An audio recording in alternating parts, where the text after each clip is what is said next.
கவின் விஷயத்தில் அவர் வந்து அவருடைய நிலைப்பாடு சரியில்லை. அவர் வந்து பேசி இருக்கணும். ஏன்னா மற்ற எல்லா இடத்துக்கும் போறாரு. ஸ்னோலின் பத்தி எல்லாம் பேசுறாரு. ஸ்னோலின் வீட்டுக்கு போனாரு, அஜித் குமார் வீட்டுக்கு போனாரு, அனிதா வீட்டுக்கு போனாரு. ஏன் கவின் வீட்டுக்கு போல? ஏன் அதை பத்தி குறைந்தபட்சம் பேசல? சார், ஒருவேளை கவின் விவகாரத்துல நம்ம இதை பேசணும்னா ஒரு கிளாரிட்டி இல்லாம பேசணும்னா தப்பாதுன்றது. என்ன கிளாரிட்டி இல்லாம என்ன ஆணவ கொலையை கண்டிக்கிறதுல என்னங்க கிளாரிட்டி? தப்புகள் வந்து எப்படி வேணாலும் நடந்தது. எப்படி நடந்தாலும் கொலையை கிளைம் பண்ணிருக்கலாம். இன்னைக்கு எல்லாமே எல்லா ஊடகங்களும் பேசுறாங்களே. அவங்க அப்பா சொல்றாரு அந்த பையன் வேற எதுக்காக கொலை செய்யப்பட்டான்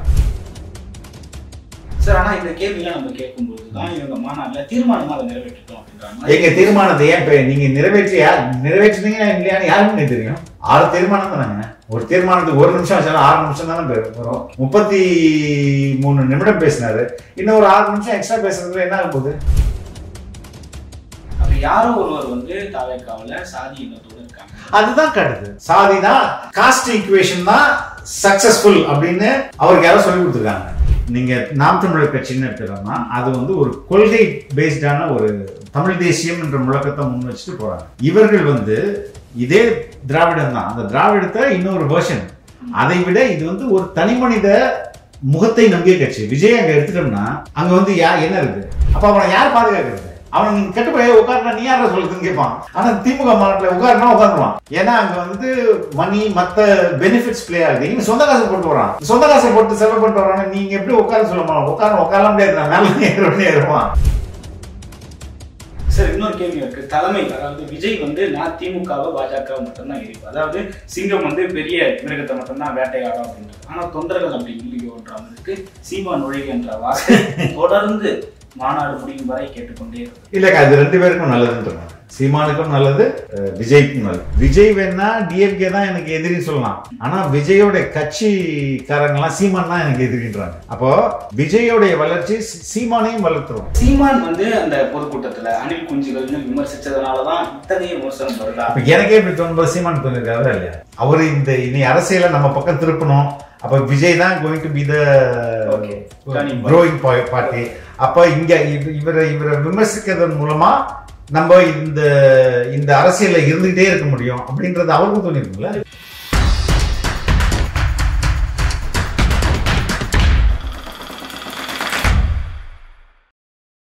வள்ளுவம் நேயர்களுக்கு வணக்கம். அரசியல் பேசு நிகழ்ச்சிக்கு உங்களை வரவேற்பதில் மகிழ்ச்சி. இன்று நம்மோடு இணைந்திருக்கிறார் ரெட்பிக்ஸ் ஆசிரியர் ஃபெலிக்ஸ் ஜெரார்ட் அவர்கள். சார் வணக்கம். வணக்கம். நல்லா இருக்கீங்களா சார்? சார், விஜயனுடைய அந்த தாவேக்கா மாநாடு, விஜய் பேசிய பேச்சு, அதாவது சிங்கக்கதை முதல் அவருடைய மற்ற குட்டி கதை வரை எப்படி பேசியிருக்காரு சார்? ஓகே, அதில் நெகட்டிவ்ஸும் இருக்கு, பாசிட்டிவ்ஸும் இருக்குது. ஓகே, நெகட்டிவ்ஸ் வந்து முதல் மாநாட்டில் நீங்கள் வந்து கொள்கை எதிரின்றீங்க, அரசியல் எதிரின்றீங்க, பேரை கூட சொல்கிறதுக்கு இவ்வளோ பயந்தீங்கன்னா எப்படிங்க நீங்கள் வந்து இவங்களெல்லாம் எடுத்து சண்டை போடுவீங்க அப்படின்னு விமர்சனம் வந்தது. அதற்கெல்லாம் வந்து அப்படிலாம் இல்லைங்க, நான் பேர் சொல்கிறதுக்கெல்லாம் தைரியம் இருக்குது அப்படின்னு சொல்லி பேரையும் சொல்லி அதுக்கு பின்னாடி அதை வந்து அங்கிள்னு சொல்லி அவரை மோடிஜின்னு சொல்லி அப்படிலாம் கிண்டல் பண்ணார்.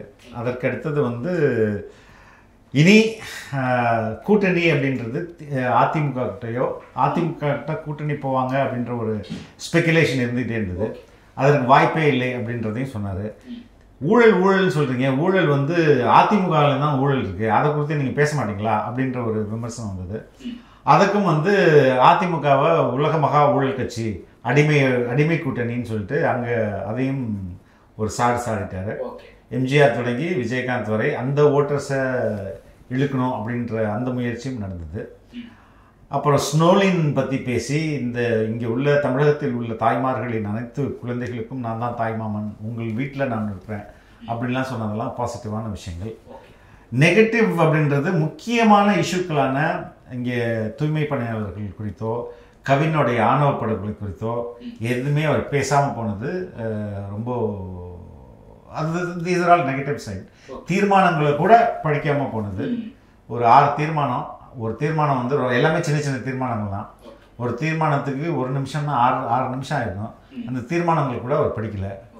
இதெல்லாம் நெகட்டிவாக நம்ம பார்க்குறேன். ஓகே சார், அந்த சிங்க கதை சொல்கிறப்போ அவர் வந்து சொல்லியிருந்தாரு, சிங்கம் வந்து வேட்டைக்கு மட்டும்தான் வெளியே வரும், வேடிக்கை பார்க்க தான் வெளியே வரான்னு சொல்லியிருந்தாரு.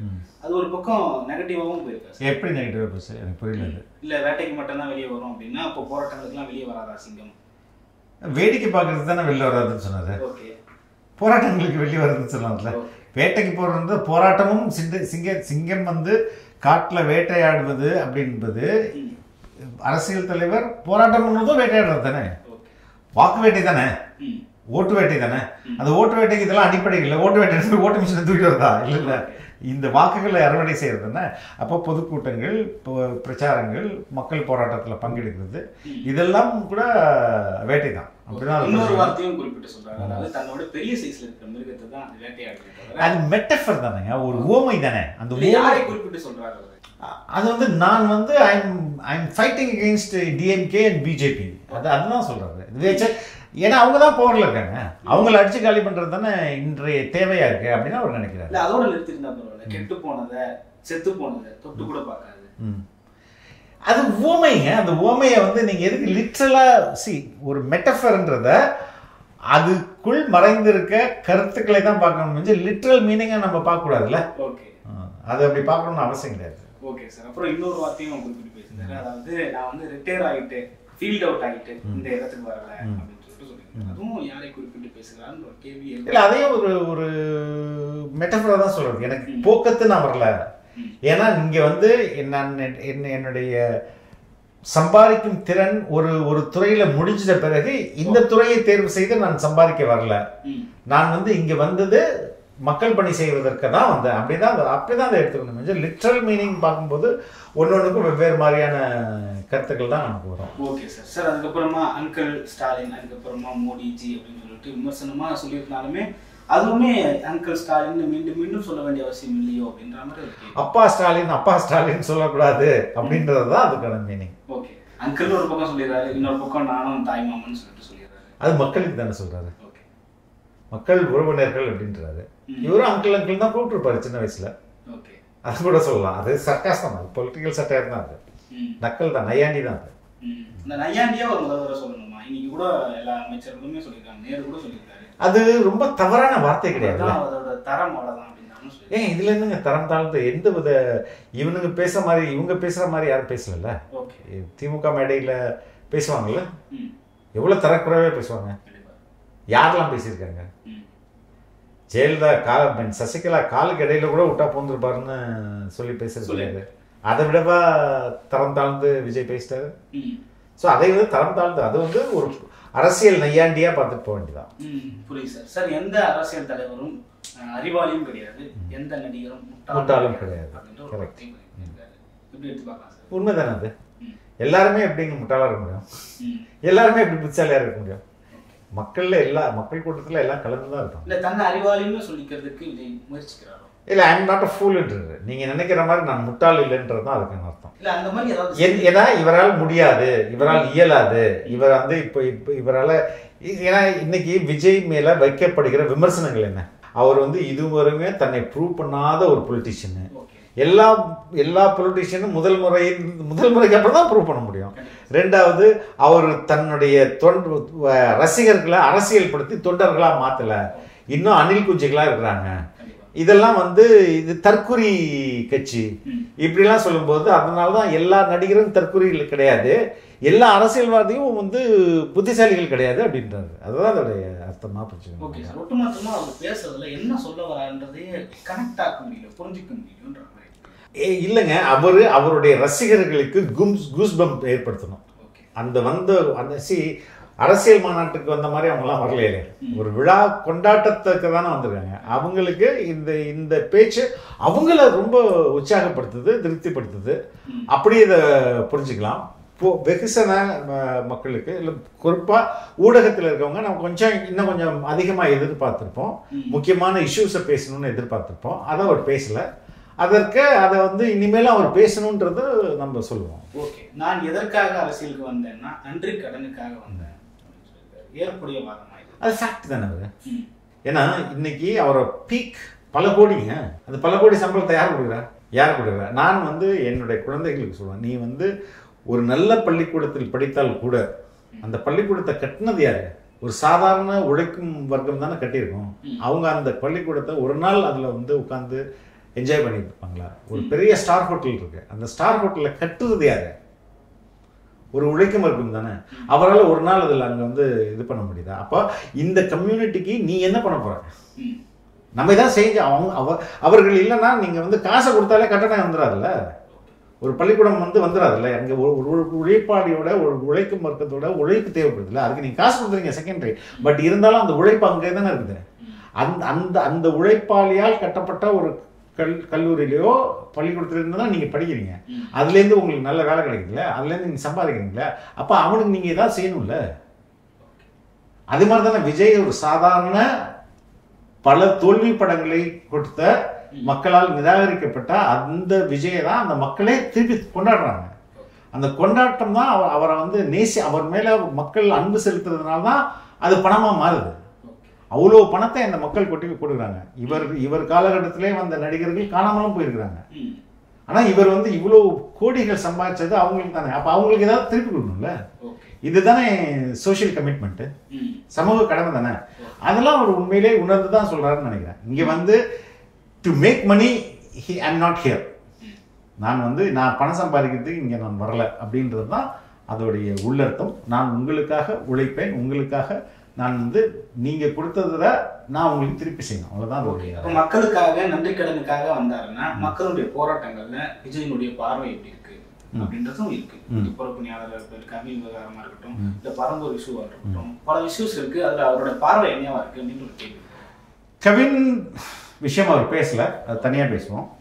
பரந்தூர் நிலைப்பாட்டில் எப்படியாவது அந்த விமான நிலையம் வரக்கூடாது அப்படின்றது தான் அவருடைய பார்வையாக இருக்குது. தூய்மை பணியாளர்கள் போராட்டத்தில் அந்த போராட்டம் வெற்றி பெறணும் அப்படின்றது தான் அவருடைய பார்வையாக இருக்குது. அவர்களுக்கு துணை நிற்கணும் அப்படின்றது தான் அவருடைய பார்வையாக இருக்குது. கவின் விஷயத்தில் அவர் வந்து அவருடைய நிலைப்பாடு சரியில்லை. அவர் வந்து பேசியிருக்கணும். ஏன்னா மற்ற எல்லா இடத்துக்கும் போகிறாரு. உங்களுடைய நம்ம ஸ்னோலின் பற்றியெல்லாம் பேசுகிறாரு. ஸ்னோலின் வீட்டுக்கு போனார், அஜித் குமார் வீட்டுக்கு போனார், அனிதா வீட்டுக்கு போனார். ஏன் கவின் வீட்டுக்கு போகல? கவின் வீட்டுக்கு போகிறது ஏன் போகலன்றதை விட ஏன் அதை பற்றி குறைந்தபட்சம் பேசலை? நீ பேசிருக்கணுமா இல்லையா? தூய்மை பணியாளர்கள் கூட நீங்கள் வந்து விஜய் வந்து விருப்பம் தெரிவித்தார் அந்த போராட்டத்துக்கு தான் நேரடியாக வந்து ஆதரவு தெரிவிக்கணும்னு. ஆனால் அந்த போராட்ட குழுவினர் அதை விரும்பலை. நைட்டில் வராங்க யாருக்கும் தெரியாமல், அப்போ கூட அவங்க விரும்பலை. இல்லைங்க நீங்கள் வந்தால் சிட்டி பெரிய கூட்டம் வந்துடும், அது தள்ளுமுள்ளாயிரும், ஏதாவது ஒரு பிரச்சனைனா அந்த போராட்டத்தையே அங்கேருந்து அகற்றிடுவாங்க அதை காரணமாக வச்சு. அதனால் அவங்க வேணான்னு சொன்னாங்க. அப்போ வாங்க, நான் வந்து என்னோட ஆதரவை நீங்கள் வாங்க, பனைவருக்கு வாங்க, நம்ம சந்திப்புன்ற அடிப்படையில் அங்கே போனாங்க.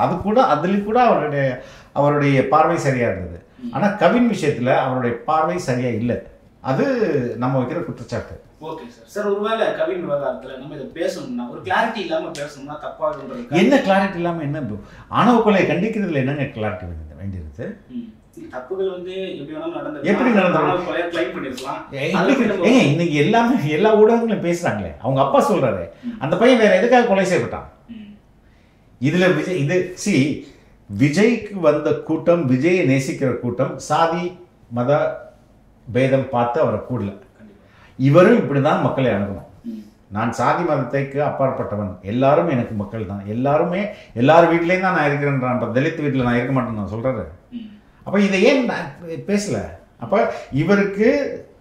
இவரை வழிநடத்துகிறவர்கள் சாதியவாதிகளாக இருந்தாங்கன்னா நீ என்ன பண்ணீங்க? ஸ்ட்ராட்டஜிஸ்ட்னு இருக்காங்களா, அவங்க தானங்க டிசைட் பண்ணுறாங்க. அவங்க தானே இதை பேசுங்க, இது மாதிரி பேசுங்க, ஸ்பீச் ரைட் பண்ணி கொடுக்குறவங்க ஒருத்தர் இருப்பாங்க. அதுக்கடுத்தது ஐடியாஸ் ஜென்ரேட் பண்ணுறவங்க இருப்பாங்க. இப்படி மாநாடு இப்படி நடத்தலாம் அப்படின்னு பொலிட்டிக்கல் ஸ்ட்ராட்டஜிஸ்ட்னு வச்சுருக்காரா இல்லையா?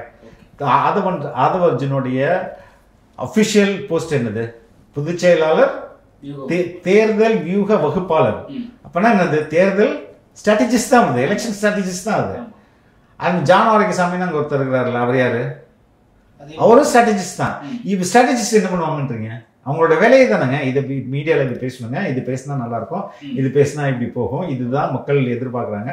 இது இவங்க வந்து ஒரு சரியாக ஒரு கைட் பண்ணலன்னா என்ன பண்ணுவீங்க சார்? ஆனால் ஆதவ அர்ஜுன் அந்த மாதிரியான ஒரு மைண்ட் செட்டில் இருக்கிறதா நமக்கு தெரியல. ஏன்னா அந்த ஆணவ படுகொலைக்காக இருக்கட்டும், பட்டியல் சமூகத்துக்காகட்டும் ஆதவ அர்ஜுன் நிறைய பேசி இல்லை. ஆதவ அர்ஜுன் வந்து பேசும்போது தலித், விமன், மைனாரிட்டி இதுதான் எங்களோட கோர் ஓட்டர்ஸ்ன்னு சொல்றாரு.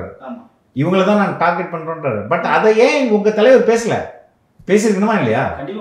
ஏன் பேசல? அதுக்கு என்ன ஆன்சர் இருக்கு? அப்ப இந்த முக்குளத்தூர் டாமினண்டா இருக்கிற பகுதியில் கூட்டம் வராதுன்னா எப்படி எடுத்துக்க முடியாது? விஜய் அந்த மாதிரி எதிர்பார்ப்பாரு. எப்படி பார்க்க? அதுதான் சொல்றேன். அவருக்கு அந்த மைண்ட் செட்டே இருக்காது.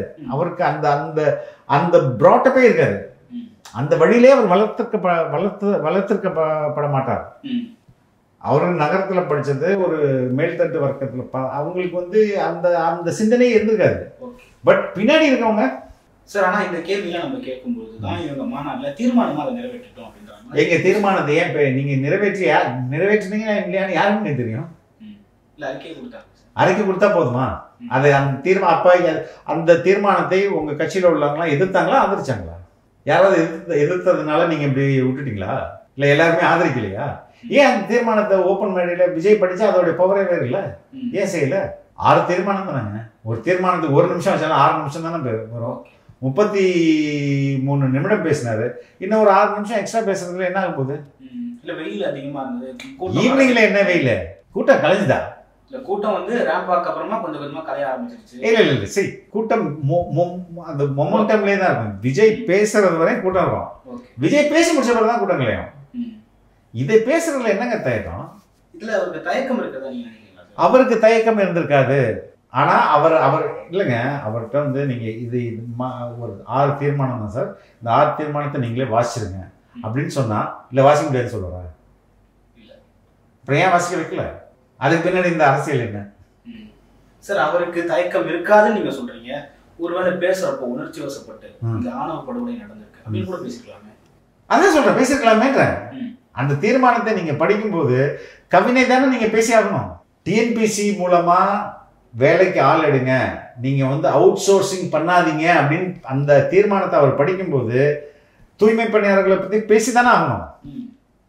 பரந்தூரை பத்தி பேசும்போது பரந்தூரில் ஆளுங்கட்சிக்கு இன்ட்ரெஸ்ட் இருக்குது, அவங்களுக்கு நிறைய ரியல் எஸ்டேட் இன்ட்ரெஸ்ட் இருக்குது, அதை பேசாம எப்படி பேச முடியும்? இப்ப இதெல்லாம் மக்கள்கிட்ட போய் சேரணும்னா அந்த தீர்மானத்தை நீங்க தானே படிச்சிருந்துருக்கணும். அதே படிக்கல சார். இல்ல சார், நான் 34 நிமிஷம் பேசுனதுலயே சொல்றேன். இல்லை ரைட், 34 பேசலாம். தீர்மானங்கள் இதெல்லாம் முன்கூட்டியே எழுதப்பட்டது தானே. இந்த முன்கூட்டியே எழுதப்பட்டதை நீங்க ஏன் படிக்கலான்னு கேட்கிறேன். இப்போ படிச்சிருந்தா இதெல்லாம் வந்திருக்கும்ல. இந்த அளவுக்கு நம்ம கிரிட்டிசைஸ் பண்ண மாட்டோம்ல. ஓகே, அப்ப யாரோ ஒருவர் வந்து தாவேக்காவுல சாதி எண்ணத்தோட இருக்காங்க. அதுதான் காட்டுது. சாதி தான், காஸ்ட் ஈக்குவேஷன் தான் சக்சஸ்ஃபுல் அப்படின்னு அவருக்கு யாரோ சொல்லி கொடுத்துருக்காங்க. சாதிய கட்சிகள் கூட அந்த மாதிரியான ஒரு கண்ணோட்டத்துல இல்ல. ஆணவ படுகொலைன்னா அவங்க கூட இருக்கு. ஆணவ படுகொலையே இன்னைக்கு வந்து பேசாத எந்த கட்சி இருக்குது? எல்லாம் ஒண்ணு சரியே தப்புன்னு பேசுறாங்க, இல்லைன்னா சரின்னு பேசுறாங்க. ஆமா, ஏதோ ஒன்று பேசுறாங்க. அமைதியா இது யாருமே இருந்தது இல்ல. கண்டிப்பா தாவேக்கால இருக்குன்னா அதுல ஏதோ ஒரு சிக்கல் இருக்கு. அங்க ஒரு சிக்கல் இருக்கு. காஸ்ட் தான், அதாவது சாதி தான் வெற்றிக்கான சூத்திரம் அப்படின்னு அங்க வந்து கணக்கு போடுறாங்க. அந்த கணக்கை நீங்கள் போடுவதற்கு நீங்கள் எப்படி மாற்றாக முடியும்? திமுக அதை தான் செய்யுது, அதிமுக அதை தான் செய்யுது, நீங்களும் அதை செய்யுதுன்னா நீங்களும் அவங்கள மாதிரியே இன்னும் ஒரு திராவிட கட்சியா தானே வரீங்க. வேற நீங்க வந்து காஸ்ட் பாலிடிக்ஸ் தானே இங்க ப்ளே பண்றீங்க. சார், முதல் மாநாடுல வந்து சொல்லியிருந்தாரு, தமிழ் தேசியமும் திராவிடமும் என்னுடைய அந்த நிலத்தினுடைய 2 கண்கள், என்னுடைய 2 கண்கள் அப்படி கூட சொல்லியிருந்தாரு. ஆனா இப்போ அந்த ஒரு கண்ணை இழந்துட்டாரு. ஒரு கண்ணை திராவிடத்தையும் பேசல இப்போ. சார், திராவிட தலைவர்களான அண்ணா, எம்ஜிஆர் அவங்களெல்லாம் வந்து முகப்புல வச்சிருந்தாரு. முகப்புல தானே வச்சிருந்தாரு. எம்ஜிஆரையும் அண்ணாவையும் வச்சிருந்தாரு. பெரியார் எங்க போனாரு? இப்போ எங்க கட்டம் கட்டி உள்ள அந்த ஸ்டாம்ப் சைஸ்ல போயிட்டாருல. ஃபர்ஸ்ட் மாநாட்டில் அவ்வளோ பெரிய கட் அவுட் வச்சாரு. இப்போ எதுக்கு கட்டம் கட்டினாரு? விமர்சனங்களை எல்லாம் தாண்டி இங்க வந்து தேர்தல் வெற்றிக்கான சூத்திரம் சாதியா அப்படின்னு பார்த்தா அது இல்லை. மக்கள் யாரை விரும்புறாங்களோ இர்ரெஸ்பெக்டிவ் ஆஃப் காஸ்ட். இப்போ விஜய்க்கு கூடுற கூட்டம் சாதி பார்த்து கூடல, மதம் பார்த்து கூடல, விஜய் என்ற ஒரு ஆளுமைக்காக கூடுது. இவர் எதுக்கு இந்த மாதிரி பழைய ஃபார்முலாவை கையில் எடுக்கிறாரு? பழைய ஃபார்முலா வேணாமே. எப்படியா இருந்தாலும் மக்கள் இவர் சரியாக கேம்பெயின் பண்ணா இவருக்கு பெரும் அளவுல வாக்கு வரப்போகுது. அதை பண்ணிட்டு போயிடலாமே. இன்னைக்கு வந்து அது ஒரு சிம்பிள் ஆயிடுச்சு. ஒரு ஆனா விஜய்க்கு தேவைப்படுது. 50 வருஷம் பழமையான 75 வருஷம் பழமையான கட்சிகளே ஸ்ட்ராட்டஜிஸ்ட் வச்சுக்கிற போது இப்ப தொடங்குற கட்சிக்கு அது தேவைப்படுது. ஆனா அவன் சரியான ஆளா? அதுதான் என்னுடைய கேள்வி. இல்ல யாரா இருந்தாலும், I don't want to name them. அது யாரா இருந்தாலும் சாதி தான் உங்களுக்கு வந்து இன்னைக்கு வந்து எலக்ட்ரல் பாலிடிக்ஸோட சக்சஸ் ஃபார்முலானா ஆர்எஸ்எஸ் பண்றதும் சோசியல் இன்ஜினியரிங் தானே. டிஎம்கே பண்றதும் சாதி பார்த்து தானே கேண்டிடேட் போடுறாங்க. ஏடிஎம்கேவும் அதை தானே பண்றாங்க. அப்ப நீங்களும் அதை பண்றதுக்கு நீங்க எதுக்கு மாற்று? விஜய் மாற்று அரசியல்னு சொல்லி வந்து மாற்று அரசியலுக்கான அரசியலை இங்க செய்யணும்ன்ற நான் சார் அவர் சொல்லியிருக்காரு. நடிகர்கள் வந்து இந்த மாதிரி பண்றாங்க, நடிகர்கள் வந்து திடீர்னு அரசியலுக்கு வந்துடுறாங்க. எந்த நடிகரும் அம்பேத்கரை தோக்கடிக்கல, எந்த நடிகரும் காமராஜரை தோக்கடிக்கல, எந்த நடிகரும் நல்லகண்ணை தோக்கடிக்கலன்னு சொல்றாரு. அரசியல்வாதிகள் தான் தோக்கடிச்சாங்கன்னு சொல்றாரு.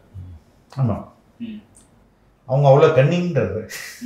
அரசியல்வாதிகள் ரொம்ப கன்னிங்க, நீங்க நல்லவனை தோக்கடிக்கிறது எல்லா வேலையும் செய்வீங்க அப்படின்றதும் அதுக்கு அர்த்தம். ஓகே சார், அது அரசியல்வாதிகள் தோக்கடிச்சாங்கன்றத விட அந்த கால சூழ்நிலை அப்படி அமைஞ்சதுன்னு எடுத்துக்கலாமா சார்? அந்த கால சூழ்நிலை அப்படி அமைஞ்சதுன்னு நம்ம சொல்லலாம். அதே நேரத்தில் குஷ்பு வந்து ட்ரிப்ளிகன், அது என்ன தொகுதி, சேப்பாக்கம்ல பிஜேபி சார்பாக குஷ்பு போட்டி போட போகிறாங்கன்னு ஒரு வருஷத்துக்கு முன்னாடியே அங்கே வந்து பொங்கல்லாம் வச்சு முடிவு பண்ணிட்டாங்க. அந்த தொகுதியில் குஷ்பு வந்து மாற்றப்பட்டு பாட்டாளி மக்கள் கட்சி கேண்டிடேட் அங்கே இறக்குறாரு. உதயநிதி ஸ்டாலின் வந்து போட்டி போடுறாரு. அப்போ உங்களுக்கு கேண்டிடேட்டை மாற்ற தெரியுதுல்ல, ஒரு பவர்ஃபுல் கேண்டிடேட் போட வேணாம்னு தெரியுதுல்ல. அதான் நல்லகண்ணு போட்டி போடும்போது ஏன் பவர்ஃபுல் கேண்டிடேட் போட்டால் அவரை தோக்கடிக்கிறீங்க? ஒரு சாதாரண ஒருத்தர் தன்னை ஜெயிச்சு போறான்னு சொல்லிட்டு வேற ஒரு கேண்டிடேட்டை மாற்றலாமே. அந்த தொகுதியில் இல்லைங்க, இப்போ அரசியல் மூத்தவர், ரொம்ப நல்லவர், அவருக்கு அவரை எதிர்த்து நாங்கள் போட்டி போடலன்னு சொல்லலாமே.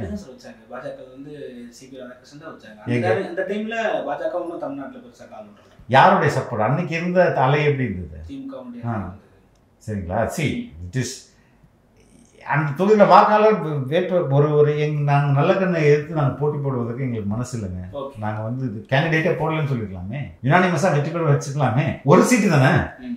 ஸோ எதுக்கு சொன்னால் எவ்வளோ கன்னிங் தேயார் அப்படின்றது தான் அதுக்கான மீனிங். சார், சமரசம் இல்லாம இந்த முறை அதிமுகவை எதிர்க்கலன்னு சொல்லிட்டு இருந்தாங்க. அதிமுகவை எதிர்த்திருக்காரு சார். ஆனா பதிலுக்கு இபிஎஸும் எதிர்த்துட்டாரு.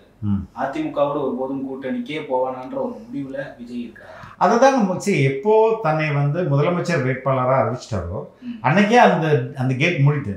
ஆனா மீடியா வந்து இன்னுமுமே விஜய்க்கு வந்து ஏடிஎம்கே சாஃப்ட் கார்னர் சாயத்தை பூசணும்னு நினைக்கிறாங்க. அந்த சாஃப்ட் கார்னர் சாயம் பூசும்போது விஜயை ஈஸியா ஆர்எஸ்எஸ் பிளான்ட் பண்ண ஆளுன்னு சொல்லிட்டு ஈஸியா முத்திர குத்திர முடியும். அதை ஸ்டாப் பண்ணணும்ல, அதற்கு தான் இந்த மாநாட்டில் அதையும் பேசி முடிச்சிட்டாரு நினைக்கிறேன். ஓகே சார், ஆனா வந்து எடப்பாடி பழனிசாமி நேற்று வந்த கட்சி வந்து எங்களை விமர்சிக்குது அப்படின்ற மாதிரி ஒரு மாதிரி பேசிருக்கோம். 2 மாநாடு தான் போட்டிருக்கீங்க, 108வது நாள் இன்னைக்கு இங்கே சுத்திட்டு இருக்கேன் அப்படின்ற மாதிரி பேசியிருக்காரு. அவருடைய பேச்சு எப்படி சார் பாக்குறீங்க? இல்லைங்க, எல்லாருமே பேசுவாங்க. But at the end of day winning candidate தானே முக்கியம். எல்லாருமே பேசிதானே ஆகணும். விஜயை பேசும்போது விஜய் இன்னைக்கு விட்டுட்டு எந்த அரசியல் கட்சியும் பேச முடியாது. சார், 234 தொகுதியிலும் நான் தான் வந்து நிற்க போறேன் அப்படின்ற மாதிரி சொல்லியிருக்காரு. விஜயனுடைய வியூகம் வெல்லுமா? இல்லை, அந்த கட்சியோடைய செட்டப்பே அப்படி தானே. இப்போ நீங்கள் நாம் தமிழர் கட்சின்னு எடுத்துட்டோம்னா அது வந்து ஒரு கொள்கை பேஸ்டான ஒரு தமிழ் தேசியம் என்ற முழக்கத்தை முன் வச்சுட்டு போகிறாங்க. இவர்கள் வந்து இதே திராவிடம் தான், அந்த திராவிடத்தை இன்னொரு வெர்ஷன்.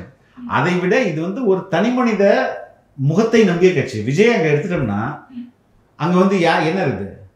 விஜய் அங்கே இருந்தால் தான் 1000 வாட்ஸ் பல்பு, அது இல்லைன்னா அங்கே என்ன இருக்கு? ஒன்றுமே இல்லை. அப்போ விஜய் தான் இங்கே எல்லாமே. அப்போது நீங்கள் போடுற கேண்டிடேட் யார், அவருக்கு என்ன எக்ஸ்பீரியன்ஸ் இருக்குது, அவருக்கு இந்த துறை தெரியுமா, அவர் அனுபவம் பெற்றவரா, இப்படியெல்லாம் சர்ச்சை கேள்விகள் வரல. அதை ஸ்டாப் பண்ண நான் இந்த கேண்டிடேட் எங்கே போட்டாலும் அது நானாகவே நினச்சிக்கோங்க. அவர் கேண்டிடேட்டை பார்த்து மற்ற கேண்டிடேட்டை கம்பேர் பண்ணி நீங்கள் நினைக்காதீங்க. அவர் வந்து ஒரு இடத்துல இப்போ மதுரை கிழக்குன்னு சொல்லுமே, அங்கே வந்து மூர்த்தி இருக்கிறாருன்னு வச்சு, மூர்த்தி எதிர்த்து ஒரு ஃபர்ஸ்ட் டைம் கேண்டிடேட் தான் அங்கே வந்து போட்டி போடுவாங்க. இப்போ மூர்த்தின்றது ஒரு பெரிய அமைச்சர், அவரை இந்த பையன் எதிர்த்து ஜெயிப்பானா அப்படின்ற ஒரு கேள்விக்குறி வரும்ல. அப்போ அங்கே விஜயை நானே நிற்கிறேன்னு நீங்கள் நினச்சிக்கோங்கன்றார் சார். ஆனால் அது களத்தில் எடுக்கணுமா சார்? எதுங்க உண்மையிலே விஜய்க்கு ஒரு ஓட்டு வந்தாலும் அது அவருக்காக வர ஓட்டுங்க. 10,000 ஓட்டு வந்தாலும் அது அவருக்காக வர ஓட்டு. 1,00,000 ஓட்டு வந்தாலும் அது அவருக்காக வந்த ஓட்டு, அந்த கேண்டிடேட்டுக்காக வந்த ஓட்டு கிடையாது. அந்த கேண்டிடேட்டுக்காக வர்றது அவங்க குடும்பத்தில் ஃப்ரெண்ட்ஸு கொஞ்சம் பேர் போட்டுருவாங்க. பொதுமக்கள் போடணும்ல ஓட்டு, அந்த ஓட்டு விஜய் அப்படின்ற நேமுக்காகவும் அந்த ஃபேஸ்க்காகவும் விடுற ஓட்டு. அதை தான் ஒரு ரீகன்ஃபார்ம். அப்படிதான் பிரதிபலிக்கும், அப்படிதான் வரும். அது கேண்டிடேட் லோக்கல் கட்சியே அப்படிதான் இருக்கும். கட்சியே அப்படிதான் இருக்கும். அது அந்த ஒற்றை மனிதனை மையப்படுத்தி அந்த கட்சி. அது எப்படி எம்ஜிஆரை மையப்படுத்தி அதிமுகவோ, எப்படி ஜெயலலிதாவை மையப்படுத்தி அதிமுகவோ, இபிஎஸ் வந்து எதிர்க்கிறதுக்கு ஓபிஎஸ் இருக்கிறாரு, அங்கே வந்து மற்ற ஆட்கள்லாம் இருக்கிறாங்க. எம்ஜிஆர் இருக்கும்போது அப்படி ஒரு நிலை வருமா? ஜெயலலிதா இருக்கும்போது அப்படி ஒரு நிலை வந்ததா? இல்லைல்ல. அப்போ அது மாதிரி தான் அங்கேயும் சார். ஆனால் வந்து அந்த போட்டிகள்லாம் இப்போ நான் நிற்கிறேன், நீ நிற்கிறேன், மாவட்ட செயலாளர் நிற்கணும், தொகுதி செயலாளர் நிற்கணும், அந்த போட்டிகள்லாம் வரப்போ அவங்கள விஜயாவே எடுத்து செயல்படும் இல்லைங்க. அது அப்படி கிடையாதுங்க. மக்களுக்கு நீங்க வந்து நான் நிக்கிறேன்னே நினைச்சுக்கோங்க அப்படின்றது தான் அதுக்கான மீனிங். மக்களுக்கோ தொண்டர்கள் ஆட்டோமேட்டிக்காக ஓட்டு போட போறாங்க. மக்களுக்கு நான் நினைக்கிறேன். அங்க வந்து விஜயோடைய அவர் மேல் உள்ள அன்பிலும் பாசத்திலும் அந்த ரசிப்பு தன்மையிலும் தானே ஓட்டு வருது சார். ஆனா அது இந்த தேர்தலுக்கோ இல்ல இந்த அரசியலுக்கோ அது நல்லதுன்னு சொல்லுவாங்க. நல்லது கெட்டதுன்றதை தாண்டி இந்த சிஸ்டம் அப்படிதானே இருக்குது. Okay sir. ஏன்னா இவரே ஒரு படத்துல என்ன சொன்னாரு, தலைவர் முகம் பிராண்ட், நீ என்ன பிராண்ட் அப்படின்ற மாதிரி சொன்னாரு. இவர் தான் பிராண்டு. ஒரு தொகுதியில இருக்கு. ஏங்க இவர் தான் பிராண்டு. ஓகே. இன்னைக்கு பிராண்டிங் பண்றது ரொம்ப முக்கியம். அப்போ அதுதானே எல்லா கட்சிகளையும் அந்த மாதிரி இருக்குல்ல. இவருக்காக தான் அங்க வந்து ஓட்டு. ஓகே. என்ன வேற விமர்சிச்சாரு சார் அந்த வார்த்தையை சொல்லி அது திரைப்படம் தானேங்க. ஓகே. திரைப்படம் வேறு, உண்மையான உலகம் பேர் இல்லையா? Okay sir. அந்த தொண்டர்களுடைய ஆர்ப்பரிப்பு எப்படி இருக்கு சார்? ஏன் அப்படி இவ்வளோ ஆர்ப்பரிக்கிறாங்க? விஜயோட எப்படி சொல்றேன்னா ஒரு படத்துல பார்த்த விஜயா தான் பாக்குறாங்க, ஒழிய ஒரு தலைவரா பார்க்க மாட்டாங்கன்ற ஒரு வருத்தம் இருக்கு. எதுக்குங்க வருத்தப்படுறீங்க? நீங்க வருத்தம்லாம் படம் அவன் ஜாலியாக இருக்கான்ல. ஓகே. He is happy. ஏங்க ஒரு ஒரு ஒரு மீடியாவில் நான் ஒரு ஒரு ஒரு தங்கச்சியோட பேட்டி பார்த்தேன். எதுக்கு நீங்கள் இங்கே வந்துட்டீங்க, நாளைக்கு தானே ஏங்க விஜய் வந்து இந்த இடத்துல தான் நிற்பாருன்ற இந்த இடத்த பார்த்துட்டு போகணுங்க வந்தோம் அப்படின்னு சொல்கிறாங்க. அவங்களுக்கு விஜயை பார்க்குறது தான் அவங்களுடைய குறிக்கோள். அதை என்ஜாய் பண்ணுறாங்க. Okay sir. ஆனால் அது தமிழ்நாடு அரசியல் ஒரு ஆரோக்கியமான அரசியலாக இருக்கு. எல்லா கட்சியிலும் இப்படி இருக்குங்க. பர்சன்டேஜ் கம்மியாக இருக்கும். எம்ஜிஆருக்கு இப்படி தானே இருந்தது. இது அதுதான் இது இண்டிவிஜுவல் ட்ரிவன் கட்சி. இப்போ கம்யூனிஸ்ட் கட்சியில் எப்படி இருக்குமான்னு கேட்டால் இருக்காது. அங்கே வந்து முத்தரசனை பார்க்கறதுக்கு அவ்வளோ துடிப்போட மக்கள் வராங்க, போனெல்லாம் அடிச்சுட்டு பஸ் மேலே ஏறிட்டா வராங்க. இல்லை, அந்த கட்சியோடைய சைக்காலஜி இப்படி, இந்த கட்சியோட சைக்காலஜி இப்படி. அதுதான் சைக்காலஜி அப்படியாவே இருந்தாலும் தமிழ்நாட்டுக்கு அது நல்லதா? எல்லா ஊர்லயும் அப்படி தானங்க இருக்குது. அரசியல் கட்சினாலே உங்களை அரசியல் கட்சியோடைய அடிப்படை நோக்கம் அது வாக்கு அரசியல்ல ஓட்டு வாங்கணும். கரெக்ட். இந்த ஓட்டு வாங்குறதுக்கு மக்களை ஓர் அணியில உங்க அணியில குவிக்கணும்.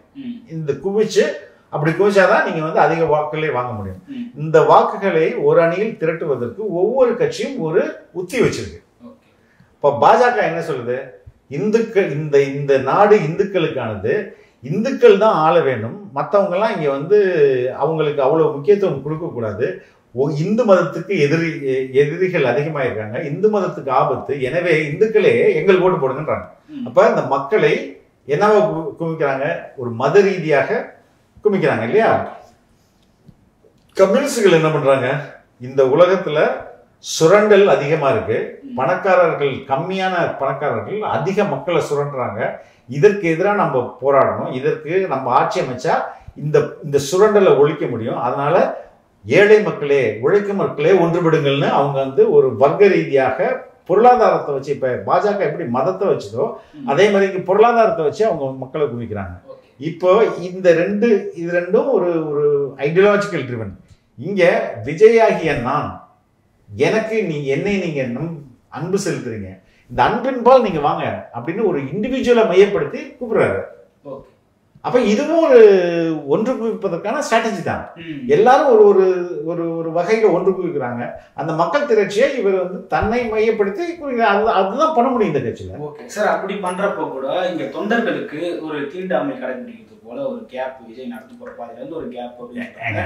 அப்போ திமுகவுல இருந்து நாங்க வந்து அவங்களுக்கு சீட் போட்டு கொடுத்தோம், இவங்க வந்து அவங்களுக்கு கிரீஸ் ஊத்தி விட்டாங்க, நவீன தீண்டாமைன்னு சொல்லிட்டு பேசுறாங்க. இல்ல, நவீன தீண்டாமை பாதுகாப்பு தானே, சேஃப்டின்னு ஒண்ணு இருக்குல்ல. ரெண்டாவது, நீங்க வந்து திமுக மாநாடுக்கும் விஜய் மாநாடுக்கும் வேறுபாடு இருக்கு.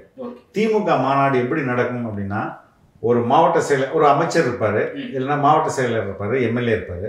இந்த எம்எல்ஏ நான் வந்து ஒரு 10,000 பேரை கூட்டு வரேன், இல்லைன்னா நீ 10,000 பேரை கூட்டு வரணும் அப்படின்னு ஒரு கட்டளை இங்கேருந்து தலைமையிலேருந்து போகும். அந்த 10,000 பேரை அவர் எப்படி அவரே கூட்டு வர முடியாது. அவருக்கு கீழே உள்ள வட்டம், அது கீழே உள்ள ஒன்றியம், கிளைக்கழகம், ஊராட்சி, இப்படி எல்லாத்துலேயும் நீ வந்து 50, நீ 80, நீ 80, நீ 80ன்னு மொத்தமாக சேர்த்து 10,000 பேரை அவருடைய இன்சார்ஜில் கூட்டு வருவாங்க. அந்த 10,000 பேரை பார்த்துக்கிறதுக்கு ஒரு 1000 பேர் இருப்பாங்க. 50 பேருக்கு ஒன்றும் 100 பேருக்கு ஒருத்தர் அவர் கண்காணிப்பார். ஏய் வந்த ஒழுங்கா உட்காரு, இல்லைன்னா காசு கிடைக்காது, குவார்டர் கிடைக்காது, கோழி பிரியாணி கிடைக்காது, ஒழுங்கா உட்காரு, எங்க எந்திரிச்சு போற இப்படின்னு சொல்லிட்டு அந்த கூட்டத்தை அவர் பார்த்துப்பாரு எங்கேயும் போகக்கூடாதுன்ட்டு. ஆனா விஜய்க்கு அப்படி யாருமே கூட்டிட்டு வரல. அவனா வண்டி பிடிச்சி வரான். அப்ப அவனை யார் பாதுகாக்கிறது? அவனை நீங்க கெட்டு போய் உட்காருனா நீ யார சொல்றதுன்னு கேட்பான். ஆனா திமுக மாநாட்டில் உட்காருனா உட்காந்துருவான். ஏன்னா அங்க வந்துட்டு மணி மற்ற பெனிஃபிட்ஸ் பிளே ஆகுது. இவன் சொந்த காசை போட்டு வரான். சொந்த காசை போட்டு செலவு பண்ணிட்டு வரான். நீங்க எப்படி உட்கார சொல்லமா? உட்கார முடியாது. நான் மேலே ஏறுவான். எங்க ஸ்பீக்கர் பாக்ஸ்ல ஏறி எனக்கு சாதிக்க போறான். That's a fun. அவங்களுக்கு வந்து அது கொண்டாட்டம். அதுதான் அதனாலதான் இங்க வந்து கெயாட்டிக்கா இருக்கு. இது கெயாட்டிக்கா தான் இருக்கும். இல்லைங்க, அது விரும்பலன்றது செகண்டரி. இந்த கூட்டம் இப்படிதான் இருக்குது. நீங்க இதெல்லாம் எல்லாத்தையும் மாவட்ட செயலாளருக்கு கொடுத்து நீங்க பண்ணீங்கன்னா அப்பயும் தனியா வரவன் நிறைய பேர் இருப்பான். அவனை நீங்க அடக்கவே முடியாது. ஓகே சார், நான் ஏன் விஜயமே அதை விரும்புறான்னு கேட்கறேன். I celebrate people, I worship பீப்புள்னு சொல்லி ரெண்டு வார்த்தை சொல்றாரு. அதே போல ஒரு அங்க நடந்து போறப்போ ரொம்ப சந்தோஷப்பட்டு ஆரவாரப்பட்டு தான் போனதை நம்ம பார்க்கணும். யாருமே இல்ல இவ்வளவு மக்கள் திரட்சின் போது உங்களுக்கு உண்மையிலே சந்தோஷம் வருங்க. இவ்வளவு மக்கள் நம்ம மாநாட்டுக்கு வராங்களேன் போது அது மகிழ்ச்சியா இருக்கும். அதுக்கான அவங்களுக்கு நம்ம ஏதாவது பண்ணணும்ன்ற நன்றி உணர்வு இருக்கும். பட் ஆனா இது இப்படிதானே இருக்குது. நீங்க இதை எப்படி சரி பண்ண முடியும்? சரி, திஸ் ஒரு ஃப்ளட் வருது அப்படின்னும் போது அந்த ஃப்ளட்டை நீங்க வந்து அணை போட்டெல்லாம் தடுக்க முடியாது இல்லையா? அது மாதிரி அவனா கிளம்பி எந்தெந்த ஊர்ல இருந்து வரான், மூலமுடுக்குல இருந்து வரான், நீங்க எப்படி அவனை ஸ்டாப் பண்ண முடியும்? அவ்வளவு பேர் வராங்க, அவங்களை வந்து கொஞ்சமாவது வந்து அரசியல்படுத்தணும். எதுக்கு அரசியல்படுத்தணும்? அரசியல்படுத்துறதுன்னா என்னது? மேலே ஏறாத, ஜாலியா இருக்காத, தண்ணி அடிக்காத, ட்ரம்ஸ் அடிக்காத, டான்ஸ் ஆட, இதுவா அரசியல்படுத்துறதுனா என்ன? டிஃபைன் பண்ணுங்க. அதை என்னங்க கட்டுப்பாட்டோட உட்கார வச்சுட்டு அதான் அந்த கட்சி அப்படி இல்லையேங்க. அதான் ராணுவ கட்டுப்பாடோட உட்கார வச்சோம்னா தளபதினு ஒருத்தர் வந்து அந்த ராணுவத்தை மெயின்டைன் பண்ணணும்ல. அவர் கூட்டிட்டு வந்த ராணுவ வீரர்களா இருக்கணும்ல. அவங்க தான் அவரை கூட்டு வரலையே, அவங்களா தானே வராங்க. ஆன் தி ரேவன் வரும்போது நீங்க அப்படி எதிர்பார்க்க முடியாது. அது வந்து ஒரு செலிப்ரேஷன் மூட்ல இருக்கிறவங்க. அவங்க நீங்க எப்படி கட்டுப்படுத்தணும்? எதுக்கு அரசியல்படுத்துறதுன்னா எனக்கு தெரிஞ்சு அவங்களுக்கு தி எலக்ட்ரானிக் ஓட்டிங் மிஷின்ல விஜயோட சின்னத்தை போய் டொங்கன அமுக்குற அளவுக்கு அரசியல் இருந்தா போதும். அது போதும். அதுக்கு மேல அவங்க கால் மார்க்ஸா மாத்தி என்ன பண்ண போறீங்க? சரி, எதுக்கு வாக்களிக்கிறோம், எதுக்கு கொண்டாடுறோம்? விஜய்க்காக. அதான் சரி, அந்த சைக்கி அது நம்ம என்ன அதை குறை சொல்லல. அது அப்படிதான் அந்த சைக்கி. நம்ம என்ன பண்ணுவோம், அந்த மனநிலை அப்படிதான் இருக்குது. அந்த மனநிலை நீங்க புரிஞ்சுக்கணும்ல. அவன் வரதே ஜாலியா இருக்கிறது தான், வரதே விஜய் பார்க்கறது தான். விஜய் பார்த்தா அவனுக்கு அவ்வளவு சந்தோஷம். அந்த சந்தோஷத்தோட மிகுதியெல்லாம் அவன் என்னென்னவோ பண்றான். அது அந்த அந்த அந்த கட்சியினருடைய மனநிலை. அதை நம்ம குறை சொல்லக்கூடாது. அரசியல் படுத்துறத எல்லாம் லெஃப்ட் ரைட்ல போகணும்னு அர்த்தமா? சரி, அது அப்படிலாம் எதிர்பார்க்கவும் முடியாது. எல்லாருமே அரசியல் மயப்பட்டு தலைவருக்கு தான் அந்த அரசியல் இருக்கணும். அந்த அரசியல் மயப்படுத்துறது யாரா இருக்கணும்னா தலைவருக்கு அரசியல் புரிதல் இருக்கணும்.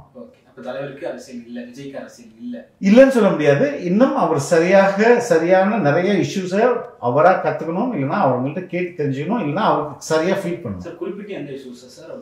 அதான் நான் கவின் சொல்றாங்க. கவின் ஒரு முக்கியமான பிரச்சனை இல்லைங்க அது. அந்த கவின் வந்து படிக்கலையா, சம்பாதிக்கலையா, அழகா இல்லையா, அவனை எதுக்கு அவன் சாகடிக்கப்பட்டான்? கண்ணுக்கு தெரியாத ஒரு சாதின்றதுல தான் சாவடிக்கப்பட்டான். அப்ப அது வந்து ஒரு இழிவு இல்லையா? இது முக்கியமானது இல்லையா? இது மற்றதுக்கெல்லாம் நீங்கள் பேசும் போது இதை ஏன் பேசவில்லை? இது முக்கியம் இல்லைன்னு எப்படி நம்ம கடந்து போக முடியும்? ஒரு மனிதனை இன்னொரு மனிதன் கொல்றான். எதுக்காக கொல்றான்னா அவன் இந்த குலத்துல பிறந்துட்டான்றதுக்காக தான் கொல்றான். அதை நீங்க எப்படி அக்செப்ட் பண்ண முடியும்? முடியாது இல்ல. Is it correct? அதை எப்படி நியாயப்படுத்த முடியும்? அதை ஒரு தலைவர் கண்டிக்கலன்னா அவர் வந்து எளிய மக்கள் மீது அக்கறை இல்லாதவர் தான் அர்த்தமாயிடுது. சார், இன்னொரு கேள்வி இருக்கு. தலைமை, அதாவது விஜய் வந்து நான் திமுகவை பாஜக மட்டும்தான் எரிப்பேன், அதாவது சிங்கம் வந்து பெரிய மிருகத்தை மட்டும்தான் வேட்டையாடும் அப்படின்றது. ஆனா தொண்டர்கள் அப்படி இல்லையோன்றவங்களுக்கு சீமா நுழைவு என்ற வார்த்தை தொடர்ந்து மாநாடு முடியும் வரை கேட்டுக்கொண்டே இருக்கு. ஆமா ஆமா, இல்லைங்க, அது ரெண்டு பேருக்கும் நல்லதுன்றாங்க. சீமானுக்கும் நல்லது, விஜய்க்கும் நல்லது. இங்க வந்து ஒரு ஒரு ஒரு ஒரு திமுக இருக்கணும்னா ஒரு அதிமுக இருக்கணும். இதுக்கு இடையில தான் மோதல் இருக்கணும். அதை வந்து விஜய் வேணா டிஎம்கே தான் எனக்கு எதிரின்னு சொல்லலாம். ஆனா விஜயோட கட்சிக்காரங்கெல்லாம் சீமான் தான் எனக்கு எதிரின்றாங்க. அப்படிதான் இருக்கணும்ன்றாங்க. அது நல்லதுன்றாங்க. அப்போ விஜயோடைய வளர்ச்சி சீமானையும் வளர்த்துரும். எதிர்காலத்தில் 6க்கு பிறகு 30 அந்த அது அதற்கு நெருக்கத்துல எல்லாம் இங்க வந்து எதிர்கட்சி ஆளும் கட்சி இந்த இந்த இந்த இந்த போட்டி இருக்குல்ல, இது வந்து சீமான் வர்சஸ் விஜய், இல்லைன்னா விஜய் வர்சஸ் சீமான், இப்படிதான் வந்து நிற்கும் 26 பிறகு. இந்த அரசியல் அப்படிதான் போகும், அதை நோக்கி போகும். சார் அந்த அளவுக்கு வந்து இப்போ நீங்க சீமான் கிட்ட இருக்கிற இளைஞர்கள் எல்லாருமே விஜய் கிட்ட வந்துட்டாங்கன்னு பலருமே சொல்றாங்க. அப்ப எப்படி சார் எப்படிங்க போவாங்க? எதுக்கு போகணும்? இளைஞர்களா இருந்தாங்க, விஜய் வந்தாரு போயிட்டாங்க, ரசிகர்களா இருந்தாங்க போயிட்டாங்க. இல்ல அப்படி இல்லைங்க. இங்க வந்து ஒரு தத்துவத்தின் பால் ஈர்க்கப்பட்ட, அதான் நான் தொடக்கத்திலே சொன்னேன், இங்க வந்து தமிழ் தேசியம் தான் இங்க முக்கியம். இங்க என்ன முக்கியம்? விஜய் தான் முக்கியம். அப்ப விஜய் முக்கியம் என்று இதுவரையும் தமிழ் தேசிய கோட்பாடுல எவனும் இருந்திருக்க மாட்டான்ல. ஓட்டு போட்டிருக்கலாம். தமிழ் தேசிய கோட்பாடை உள்வாங்கியவர்கள் எப்படி வந்து தனி மனிதனை நம்பி போக முடியும்? அது ரெண்டுக்கும் முரண் இல்லையா? அப்போ பிஜேபியில ஹார்ட் கோர் ஹிந்துத்துவ மைண்ட் செட்ல இருக்கும் விஜய்க்கு ஓட்டு போடலாம். அதே மாதிரிதான் தமிழ் தேசிய மைண்ட் செட்ல இருக்கும் ஓட்டு போடலாம், அந்த பக்கம் போக மாட்டான். ஸோ இது ரெண்டுக்கான எதிர்காலம் தான் இங்க அதிகமா இருக்குன்னு நான் நினைக்கிறேன். Okay sir. ஆனா விஜயினுடைய மாநாட்டுல சீமான் ஒழிகன்னு சொன்னது போல சீமானுடைய அந்த மாநாட்டுல இருக்கட்டும், பொதுக்கூட்டத்துல இருக்கட்டும், பெருசா விஜய் ஒழிகன்னு சொல்லிருங்க, கருத்தியல் ரீதியா அவங்க வந்து எதிர்கொள்வாங்களே தவிர அந்த மாதிரி. அதாங்க, இப்ப அது வந்து கருத்தியல் ரீதியான கட்சி, இது தனி மனித ரீதியான கட்சி. இது ரெண்டுக்கும் நிறைய பேர் இங்க ஒரு சைக்கி. இப்ப இந்த இந்த இந்த இந்த கிரௌடுக்கு ஒரு சைக்கி இருக்கும்ல, ஒரு மனநிலை இருக்கும்ல, அதே மாதிரி இந்த கிரௌடுக்கு ஒரு மனநிலை இருக்கும்ல. இந்த மனநிலை வேற மாதிரியான மனநிலை. ரெண்டுமே மனிதர்கள் தான், எல்லாருமே வந்து பாராட்டப்பட வேண்டியது இருக்கலாம். இவங்க வேற மாதிரி, அவர்கள் வேற மாதிரி, அப்படிதான். சார் விஜய் சொல்ற திமுகவை பாஜகவை, திமுக ஒழிகை என்றோ பாஜக ஒழிகை என்றோ ஸ்டாலின் ஒழிகை என்றோ கூட அவங்க வந்து சொல்லல. அவங்களுக்கு இதுதாங்க அரசியல்ல எதிரிகளும் முக்கியங்க. சினிமால எப்படி ஹீரோ வில்லன், பெரிய ஹீரோ வந்தா பெரிய வில்லனா இருப்பான், ரைட் தானே? அப்போ வில்லனும் ரொம்ப முக்கியம். இங்க ஹீரோவுடைய வளர்ச்சிக்கு ஏற்ப வில்லனும் வளர்ந்துருவாரு. அப்ப இவர்கள் யார வில்லனா பாக்குறாங்க? ஆமா, அதுதானே எங்க growth பாயிண்ட். சார் அதை மாத்துறதுக்காக விஜய் நிறைய சொல்றாரு சார். சிங்கம் வந்து ரைட்டுங்க. களத்துல யார் மக்கள் எப்படி புரிஞ்சுக்கிறாங்க? ஒரு பையன் அசிங்கமா திட்டுறான் சீமான, நான் ஜாலி ஆயிட்டான், ஒரு பையன் திட்டான் அவ்வளவுதான் அப்படின்ற மாதிரி திட்டான். எந்த கட்சியுமே இப்படி சொல்லலையே, சரிங்களா? இது வந்து இப்ப விஜய் வர்சஸ் பிஜேபின்னு போறது எவ்வளவு ஆபத்தா இருக்கும். ரொம்ப. அப்ப இங்க ஈக்குவலா அது வளர்ந்து நிக்குதுன்னு அர்த்தம்ல. அப்ப தமிழ் தேசியம் வளர்ந்து நிக்கட்டுமேன்றாங்க. ஒரு நியோ திராவிடியன்ஸ் இருக்கும். இவர் வந்து ஒரு புதிய திராவிட கட்சியா தான் இவர் வந்து தன்னை அடையாளப்படுத்துறாரு. அப்போ அதற்கு நேர் எதிரான திசையில சீமான் இருக்கட்டுமேன்ற நான். அது ரெண்டு பேருக்கும் நல்லதுன்ற நான். சோ அதை வந்து நம்ம வந்து கிரிட்டிசைஸ் பண்ணாம கேள்வியும் சீமான் வந்து அந்த பொதுக்கூட்டத்துல அணில் குஞ்சுகள்னு விமர்சிச்சதுனாலதான் இத்தகைய விமர்சனம் வருதா? எனக்கே இப்படி தோணும்போது சீமான் தோணிருக்காரா இல்லையா? அவரு இனி அரசியல நம்ம பக்கம் திருப்பணும். அப்ப விஜய் தான் going to be the growing party. அப்ப இங்க இவரை விமர்சிக்கிறதன் மூலமா நம்ம இந்த அரசியல்ல இருந்துகிட்டே இருக்க முடியும் அப்படின்றது அவருக்கும் தோணிருக்கும்ல. வீடியோல இருக்கட்டும், யூடியூப்ல இருக்கட்டும், விஜய் பேச்சு எடுத்தாலே அடுத்து சீமான். அதான் சொல்றேன். ஆனா அது யாரு கிரியேட் பண்றா? தொடக்க புள்ளி அதை தொடங்கி வச்சது விஜய். ஆனா அதை கரெக்டா எடுத்துட்டு போறது யாரு?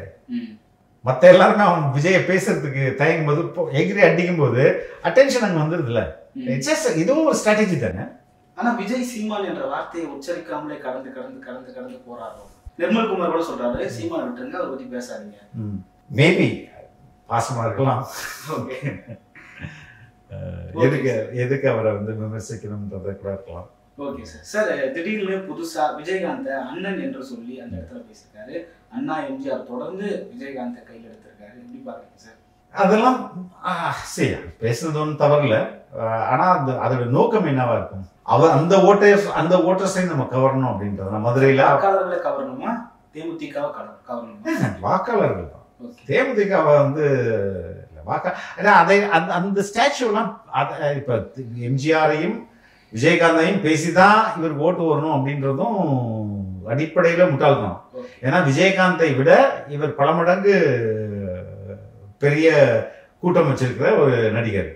எம்ஜிஆரை வந்து ஏடிஎம்கேலே மறந்துட்டாங்க. இப்ப எம்ஜிஆரை ஞாபகம் வச்சுட்டு அவரை மாதிரியே விஜய் இப்ப ஓட்டு போடுறது யாரு இருக்கா? இவங்க வந்து அந்த 67 77 ஒரு கணக்கு வச்சாங்கல்ல, அந்த கணக்காக இதெல்லாம் பேச வேண்டியது இருக்குது. இது இப்ப எம்ஜிஆர் போய் நீங்க பேசிதான் வந்து ஓட்ட பிடிக்கணும்னு அவசியம் இல்லைங்க. விஜய் அதோட அன்னைக்கு எப்படி எம்ஜிஆரோ இன்றைக்கு விஜய். இப்ப எதுக்கு அதெல்லாம் பேசணும்? அதெல்லாம் பேசாமலே உங்களுக்கு கூட வந்துடும். இருந்தாலும் பேச வேண்டிய தேவை இருக்கு. தேவையில்லைன்னு தான் நினைக்கிறேன். தேவையில்லை, அவர் தவிர்த்துருக்கலாம். விஜயகாந்த பேசினது ஒரு நன்றி கடனா கூட இருக்கலாம். அந்த ஊர்ல வந்து நீங்க விஜயகாந்த பேசாம போயிட்டீங்க அப்படின்னு கூட ஒரு இதுவா இருக்கலாம். பட் எம்ஜிஆர்லாம் பேசி அதை பேசுறதுனால இன்னைக்கு சீமான் பிரஸ் மீட் கொடுக்குறப்போ சொல்லியிருந்தாரு, அவர் இருக்கும்பொழுது அவருக்காக நான் ஓட்டு போய் கேட்டேன். 2011 காலகட்டத்துல அதிமுக அவர் கூட்டணி இருக்கும், நானும் இப்போ ஓட்டு கேட்டேன். ஆனா நீங்க அவர் இருக்கும்போது எதுவுமே பண்ணல அப்படின்ற ஒரு விமர்சனத்துக்கு ஆளாயிட்டாரு. அவரும் ஜெயலலிதா பீரியட்ல ஒரு கேம்பெயின் பண்ணாங்க. விஜய் வந்து ஆதரவெல்லாம் அறிக்கை விட்டாரு. இல்ல விஜயகாந்துக்கு ஓகே அப்படின்ற ஒரு கேள்வி இருக்கு. இந்த மாதிரி ஒரு பேக் ஃபயரா இருக்கு. இல்ல அது பேச வேண்டிய அவசியம் இல்லைங்க. அது வந்து ஒரு ஒரு ஒரு அரசியல் நாகரிகத்துக்கு கூட விஜயகாந்த பேசியிருக்கலாம். ஏன்னா இங்க வந்து அவர் வந்து விஜயகாந்த் ஆரம்ப காலத்தில் விஜயகாந்தை வந்து அவங்க சந்திரசேகருடைய படங்கள்ல தான் நிறைய பூஸ்ட் பண்ணது. விஜய்க்கு ஆரம்ப காலத்துல அவர் சினிமால பெருசாகணுன்றதுக்காக சில உதவிகள் எல்லாம் அது நடித்து உதவி செஞ்சிருக்காரு விஜயகாந்த். அந்த அடிப்படையில் பேசியிருந்தா அது ஓகே. அது பெரிய விமர்சனமாலாம் எடுத்துட்டு போக வேண்டியதில்லை. Okay okay sir. சார் போன மாநாடுக்கும் இந்த மாநாடுக்குமான வித்தியாசமும் வளர்ச்சியும் இருக்கு சார். வித்தியாசம்ன்றது இவர் இன்னைக்கு பேர் சொல்லி எல்லாரும் பேசியிருக்கிறாரு. வளர்ச்சி என்பது இன்னும் கூட்டம் அதிகமாகிட்டு இருக்கு. கூட்டம் மட்டும் அதிகமாயிருக்கு. கூட்டம் அதாங்க ரொம்ப கூட்டம் மட்டும் இல்லை, கூட்டம் தானே முக்கியம். அதான ஓட்டு. நடப்பு கால அரசியல் குறித்து நன்றி சார். மற்றும் ஒரு காலம் சந்திப்போம். நன்றி சார். தேங்க்யூ.